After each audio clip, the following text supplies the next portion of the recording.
Hello, my name is Deandra Williams, and I am a doctoral student in the Higher Education and Leadership Program. Summer 2022, I had the tremendous opportunity to participate in a faculty-led study tour to South Africa. So as soon as I heard about it, as Dr. Mary was sharing with us, I got excited and immediately jumped at the chance to participate. As a child, I remember, I was very active in African cultural events and activities, participating in Kwanzaa celebrations. I was on an African dance team from the ages of 8 to 19. I did African drumming, singing, wore African fashion. So it was already sort of embedded into me. But to be able to embrace firsthand, what I had learned so much about as a child was pretty exciting. Additionally, just the historical significance of South Africa was another reason I wanted to participate. Again, my childhood, I remember hearing and learning about, the apartheid on shows such as A Different World, and, not fully understanding what was happening, at my young age. And when, we were talking about it, and we was reading Trevor Noah's book, and I was like, that's what this was about. They're in a different world. And of course, I immediately, went back to that episode, and it just made so much more sense to me. And, just lastly, the entire itinerary, the schedule was enough to get you excited. It was jam-packed. They kept us very busy. But we spent several days in Cape Town and Johannesburg and Soweto. So actually, we drove from Terre Haute to Chicago, then flew from Chicago to Amsterdam, and then from Amsterdam to Cape Town. So total about 19 hours, 8 hours from Chicago to Amsterdam, and then 11 or so from Amsterdam to Cape Town. So when we arrived in Cape Town, like I said, we took off running with our itinerary. We spent several days. We did a tour. We visited the Cape Point tour, which is a popular tour in Cape Town. We visited the Waterfront Mall, which is a popular shopping destination in Cape Town. We went to the University of Western Cape, which is a public university there. We explored District 6 and visited the District 6 Museum, which was an area known for, gentrification. Again, another historical piece about South Africa. We did a trip to the top of Table Mountain, which is considered one of the world's 7 wonders.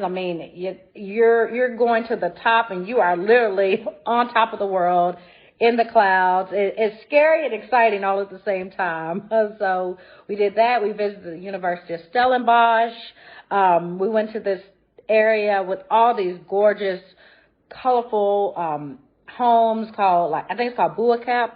I can't remember what it stands for, but it's if you go to Cape Town, that's definitely a great place for pictures and social media and all that. It was gorgeous. It was a fun little area to visit.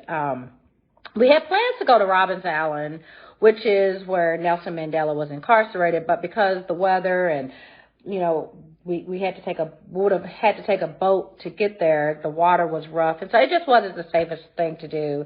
But instead, we got invited by Nelson Mandela's warden to his home, which was pretty awesome, and he shared with us his time and his relationship and his friendship, more like family, with Nelson Mandela. And as you're just looking around the room, you see pictures of Nelson Mandela. He even had his exercise bike in there. So it was crazy, to just oh wow, we're really sitting here in this, and becoming a piece of history in some sense, or hearing about it firsthand from, someone who was there.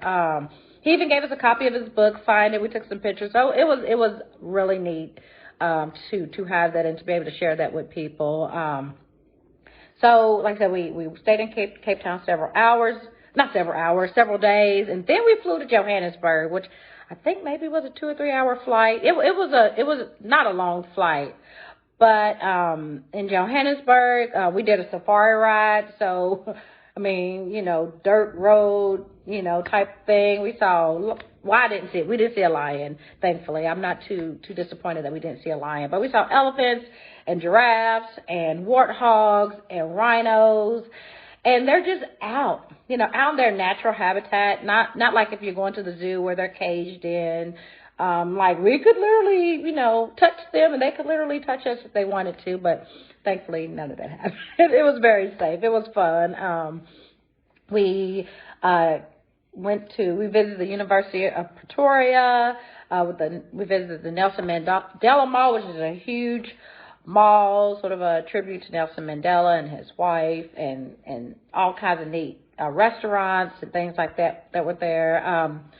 In Soweto, which is the southwestern township, which is an area that is predominantly black.